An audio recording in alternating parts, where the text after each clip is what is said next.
அன்பார்ந்த சகோதர சகோதரிகளை இயேசு கிறிஸ்து நாமத்தினால உங்களை நான் வாழ்த்துக்கிறேன். கடந்த நிகழ்ச்சியில் நம்ம தேவ தூதர்களின் அனுபவம் அதை பற்றி என் வாழ்க்கையில் தேவ தூதர்களோடு கூட உள்ள அனுபவத்தை பற்றி நான் சொல்லியிருந்தேங்க. அது முதல் அனுபவம். இப்போ ரெண்டாவது அனுபவத்தை உங்ககிட்ட நான் அதை ஷேர் பண்ணுறோம். நாங்கள் ஆர்சியில் தான் இருந்தோம். எங்களுக்கு சொந்தமாக பிரிண்டிங் ப்ரெஸ் வச்சுட்டு இருந்தோங்க. ஸோ எங்கள் வீட்டுக்காரர் இந்து அகமுடைய முதலியார், நான் எஸ்சி ஆர்சி கிறிஸ்டின். ஸோ இந்த மாதிரி இருக்கிற சூழ்நிலையில் புறஜாதி மக்கள் மத்தியில் தான் பயங்கர எதிர்ப்புகள் மத்தியில் தான் நான் வாழ்ந்துட்டு இருக்கிறோங்க. ஜாதி வெறி மதவெறி ரெண்டும். ஸோ இந்த மாதிரி இருக்கிற சூழ்நிலையில் எங்கள் தொழில் முற்றிலுமாக முடக்கப்பட்டுச்சு. இயேசு அறியாத மக்களால், இந்து முன்னணி மக்களால் எங்களுடைய தொழில் முடக்கப்பட்டுச்சுங்க. தொழிலே இல்லாத மாதிரி ஆயிடுச்சுங்க. ஸோ நாங்கள் வேறு தொழில் செய்யலாம் அப்படின்னு சொல்லிட்டு நாங்கள் என்ன பண்ணோம், சரி என்கிட்ட கொஞ்சம் பணம் இருந்துச்சு, நம்ம வேறு ஒரு வியாபாரம் மாதிரி ஏதாவது செய்யலாம் அப்படின்னு சொல்லிட்டு நாங்கள் ஈரோடுக்கு போனோம். ஈரோடுக்கு போயிட்டு சாரீஸு துணிங்கெல்லாம் எடுத்துகிட்டு வந்தோம். எடுத்துகிட்டு வியாபாரம் பண்ணலான்னு போயிருக்கிறோங்க. போனோம், எல்லாமே எடுத்துகிட்டு நான், எங்கள் வீட்டுக்காரு, எங்கள் பெரிய பையன் 3 பேரும் நாங்கள் ஈரோடுக்கு போயிருக்கிறோங்க. போயிருக்கும்போது நாங்கள் திரும்பி வரும்போது ட்ரெயினில் வரலான்னாக்கா ட்ரெயின் கிடைக்கல. இப்போ நான் இருக்கிற ஊர் வேலூர். வேலூர்லேருந்து நான் ஈரோடுக்கு போயிருக்கிறோங்க. போகும்போது நாங்கள் ட்ரெயினில் போயிட்டோம். வரும்போது ட்ரெயினில் வரலான்னா ட்ரெயின் எங்களுக்கு கிடைக்கல அந்த நேரத்தில்.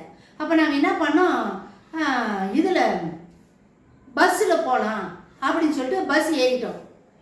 நாங்கள் எடுத்து அந்த 2-3 மூட்டை கட்டி அந்த துணியெல்லாம் எடுத்துக்கிட்டு வேலூருக்கு திருவா பஸ்ஸு இல்லைங்க. அதனால் திருப்பத்தூர் வரைக்கும் பஸ்ஸு கிடச்சிச்சு. சரி திருப்பத்தூருக்கு போனால் அங்கேருந்து நிறைய வேலூருக்கு பஸ்ஸு கிடைக்குமே அப்படின்னு சொல்லிட்டு நாங்கள் திருப்பத்தூர் பஸ்ஸு ஏறிட்டோம். ஏறிட்டு திருப்பத்தூரில் இறங்கணுங்க. மணி 11:30, நைட்டு 11:30.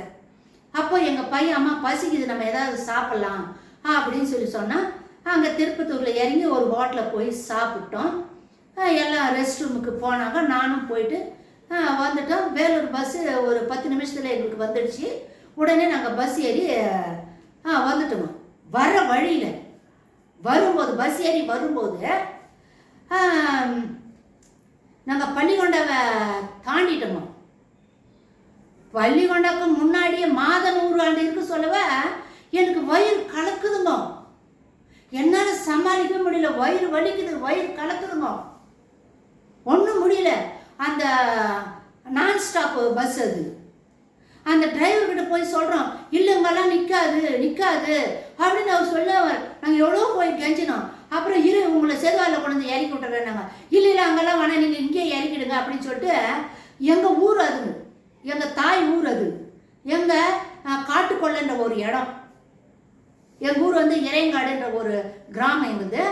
அங்கே காட்டுக்கொள்ளை, அங்கே இறக்கிடு, எங்கள் சொந்த ஊர், எனக்கு பயம் கிடையாது, நீ இறக்கிடுன்றேன். சரி சொல்லி அவனும் ஸ்டாப் பண்ணிட்டா. 2 லிட்டரு தண்ணி பாட்டிலில், பிளாஸ்டிக் பாட்டில் இருந்துச்சு, எடுத்துக்கிட்டு நான் மட்டும் இறக்கிட்டேன். எங்கள் பையனை எங்கள் வீடு, நீங்கள் போங்க, பின்னாடி நான் வந்துடுறேன் அப்படின்னு சொல்லிட்டு இறங்கிட்டுங்க. என்ன மணி தெரியுமா, நைட்டு 1:30ங்க. மணி 1:30 நைட்டு. இறங்கிட்டு அந்த இடத்துல கொஞ்சம் வெளிச்சம் இருந்துச்சு. சரின்னு சொல்லிட்டு கீழே போயிட்டு நான் வயிறு கலக்காத மாதிரி இருந்துச்சு, வயிறெல்லாம் கழிஞ்சு போச்சு, எல்லாத்தையும் கழுவி போட்டு சரி நான் ரோட்டில் நிற்கிறோமா. நின்று பஸ்ஸு நிறைய போகுது, கை கட்டுற பஸ்ஸே நிற்க மாட்டேங்குதுங்க. அப்புறம் பக்கத்தில் இருக்கிற ஒரு பையன் ஏதோ ஷெட்டு வச்சுருக்கிறான். அம்மா நீங்கள் வாங்க, அங்கே தங்குங்க, இப்போல்லாம் பஸ்ஸு நிற்காது அப்படின்னா. இல்லைப்பா பஸ்ஸு நிற்கும், நீங்கள் பரவாயில்ல போங்கன்ற. சரின்னு சொல்லி போயிட்டானுங்க. திரும்ப போயிட்டு ஒரு 15 நிமிஷம் திரும்ப வரானுங்க. அம்மா ஏன் நிற்கிறீங்க, பஸ் எல்லாம் அங்கே நிற்காது, வாங்க அப்படின்னு கூப்பிட்றான். எனக்கு கோவம் வந்துச்சு. இந்த பாருப்பா, நான் இந்த ஊரை சேர்ந்தவங்க தான், எங்கள் சித்தப்பா பேர், எங்கள் அப்பா பேர், எங்கள் அண்ணன் பேரெல்லாம் சொன்னேன். நான் இந்த ஊர் ஆளு தான், புரிஞ்சா? நீ எதுக்கு என்னை கூப்பிடுற? எனக்கு தெரியும் போகிறதுக்குன்னு அந்த 2 பேரும் திட்டி அனுப்பிட்டு போயிட்டானுங்க. நைட்டு 1:30 மணிங்க. நின்று இருக்கிறேன், பஸ்ஸே நிற்கலங்க. அந்த நேரம் பார்த்து மனசு கொஞ்சம் கலக்கமாக இருக்குது. ஒரு 15 நிமிஷம் அந்த ரோடே நடந்து போனால் எங்கள் அண்ணன் வீடு மெயின் ரோட்லேயே இருக்குதுங்க.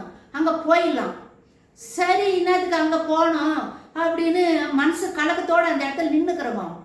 பஸ்ஸு கூட நிற்கலையே, என்ன பண்ணுறது, நம்ம அந்த இடத்துல இறங்கிட்டோமே அப்படின்னு. அந்த நேரத்தில் மனம் கலங்கி இருக்கிற அந்த நேரத்தில் ஒரு கார், ஒயிட் காருங்க, என்னை கடந்து போயிடுச்சுங்க. ஒரு 100 அடி தூரத்துக்கு போயிடுச்சு அந்த கார். போன காரு திரும்ப பேக் அடிச்சுன்னு பின்னாடியே வருதுங்க. பின்னாடி வந்து என் முன்னாடி வந்து நினைச்சு, நீங்கள் எங்கே போனோன்னு கேட்டாங்க. நான் வேலூர் போனோம்பா அப்படின்னு. சரி ஏறுமான்னாங்க. அவங்க நீங்கள் எங்கே போனோன்னு கேட்டு நான் அவங்கள கேட்டேன். நான் சேம்பாக வரைக்கும் தான் அந்த கார் போவோம்னு சொல்லிட்டேன்.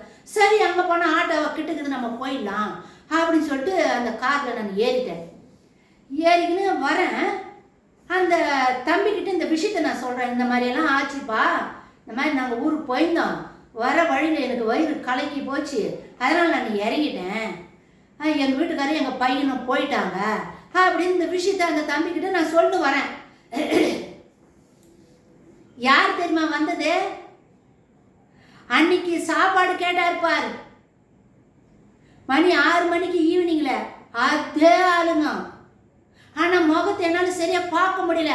அதே ஒயிட் பேண்ட்டு, அதே ஒயிட் ஷர்ட்டு, ஒயிட் காருங்க. நான் பின்னாடி உட்காந்துக்கின்னு இந்த தம்பிக்கிட்ட பேச்சு கொடுத்துனே இருந்தால் அதுக்குள்ளே வந்துடுச்சுங்க. நான் இறங்க வேண்டிய இடம் வந்துடுச்சு.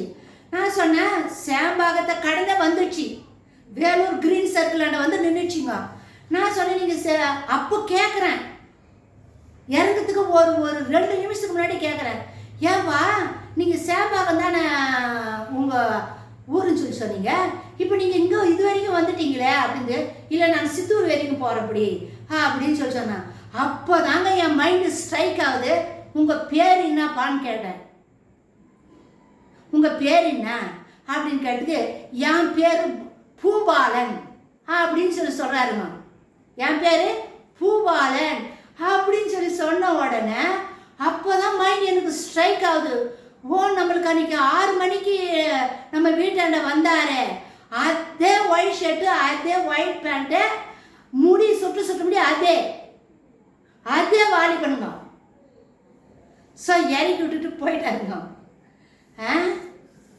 அன்னைக்கு நைட்டு 1:30 மணிக்கு கார் வந்து என்னை அழைச்சிட்டு வந்தது யாரு? தேவ தூதனுங்க. பேர் என்ன சொன்னாரு? பூபாலன். அதே வாலி பண்ணுங்க, அதே white dress, white pant. So அந்த இடத்துல இறங்கின உடனே ஒரு ஆட்டோ ரெடியாக இருந்துச்சு. மாமா வாங்க அப்படின்னு என்னை கூப்பிட்டாங்க. நீங்கள் எங்கேப்பா பண்ண? உங்கள் வீட்டு வழியாக தான் நாங்கள் போகுது, எங்கள் ஆட்டோ போகுது. நீங்கள் அண்ணாமலை மரிமாவை தானே, நீங்கள் சின்ன மரிமாவை தானே, வாங்க, உங்கள் வீட்டு வழியாக தான் போகுது, அந்த உங்கள் ஊரை சேர்ந்த ஆள் தான், அந்த ஏரியாவை சேர்ந்த ஆள் தான் நான், வாங்க அப்படின்னு சொன்னால் சரின்னு சொல்லிட்டு நானும் ஏறிக்கின்னு எங்கள் வீட்டாண்டே அந்த ஆட்டோ போயிடுச்சு. எங்கள் வீட்டுக்காரரும் எங்கள் பையனும் படியேறி வீட்டுக்கு போகிறாங்க. நான் ஆட்டோ இறங்கி பின்னாடியே போகிறோங்க. நான் என்ன சொன்னேன், நீங்கள் போங்க, உங்கள் பின்னாடியே நான் வந்துடுவேன் அப்படி தானே எங்கள் வீட்டுக்காரர்கிட்ட சொன்னேன். எங்கள் வீட்டுக்காரர் எங்கள் பையன்கிட்டே அதே மாதிரி படியேறி போகிறாங்க, பின்னாடி நான் போனோங்க. ஸோ இப்போ உங்ககிட்ட நான் சொல்கிறது சாட்சிங்க, உண்மையாக நடந்த நிகழ்ச்சி, சத்தியம், உண்மை. நான் சொல்கிற சாட்சி பரலோகம் கவனிச்சிட்டு இருக்குதுங்க. தேவ தூதர்களோடு உள்ள அனுபவம். ஆண்டவர் எந்த அளவுக்கு நம்மளுக்கு பாதுகாப்பு கொடுக்குறாரு. இன்னொரு அனுபவத்தை, இன்னொரு முறை தேவ தூதர்களோடு கூட இன்னொரு அனுபவம் இருக்குதுங்க. அதை அடுத்த வீடியோவில் நான் உங்களோடு கூட ஷேர் பண்ணிக்கிறேங்க.